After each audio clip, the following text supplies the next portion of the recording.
Well, another couple projects off the list. That was my feed line area down there for the winter for the cows. I figured today is as good a day as any to get all that cleaned up. Tell me they can't make some fertilizer. But quick recap of what we did today. We were actually got a lot accomplished, which is like totally surprising considering how late I got started. I didn't even really get cracking until 9:30 this morning. There's Sonic's down there. He's had his water for the day. Change gears here. It'll take me all night to get back to the house the rate I'm driving. And there's the little ones. The littles have decided that they'll be good and stay on our side of the property, so we left them out. Yeah, okay. But haven't got their enclosure done yet, so they've been kind of getting the luxury of free range. I did manage to get all the yearlings into the pen here with thing 1, my adult pen. There they are there. There's Blossom and Buttercup, and there's Buttercup, that's Blossom and Bubbles, and there's Thing. So we did that, got all the old outside hay, as I used to call it. I had a bunch of hay stacked there under a tarp, and note to self, we'll never do that again. That was a wasted effort.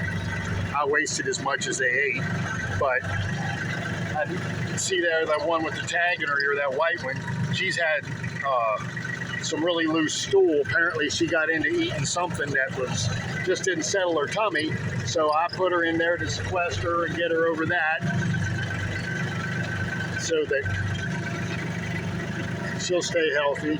Of course, Tank got moved down there to his new pen, and there's show off. Whoa, I almost missed my one little piece of handiwork I wanted to show off.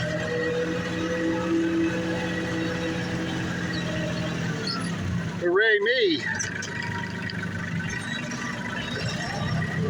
Oh, Mildred, get out the way. My one laying hen thinks she owns the place. Got my niece's turkeys and guineas out of the barn.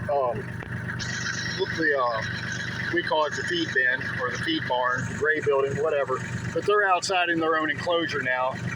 Did manage to scrounge up enough stuff to put that together, so that made me happy. Didn't have to spend the money to fix that. And went around, did the normal chores, gave all the goats minerals. Like I said, moved the cows to fresh pasture. And that doesn't sound like much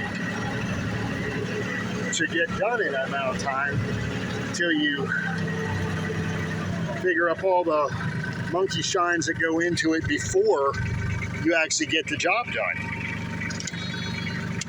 Because around here, there's no such thing as just doing the job. You know, it's got to be at least a 2-hour debacle for a 5-minute job. Get my old carcass off the tractor here. But everybody's fed, everybody's happy. Another chore off my list. Got all that old scuzzy hay I was talking about. We took that down to the manure pile and got rid of it. Got to finish fixing the M. Put that alternator on there, and she snapped the bottom bolt. And I needed a couple of flat washers. And I'll be dipped in doo-doo if I'm going to drive to town for 3 little stinking washers. You know what? I'll pick them up after work on the way home.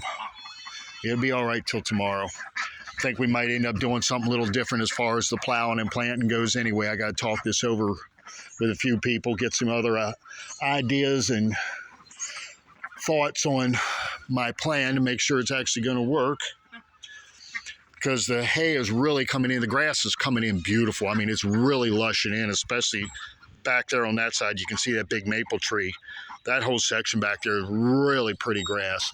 I hate to plow that under. I mean, it's got a lot of rubbish in it. But we could mow that off, and then I could actually chisel plow it at that point rather than having a tall stand in grass. But we'll see. It's really not the grass, it's the sod that creates the problem. But it's almost too darn pretty to cut off, you know. Now this field back here behind the tree, up through there, that whole thing up to about, you can see those old logs and stuff. Maybe you can see them way up there. Let me try to zoom this in. Come on, zoom, zoom, zoom.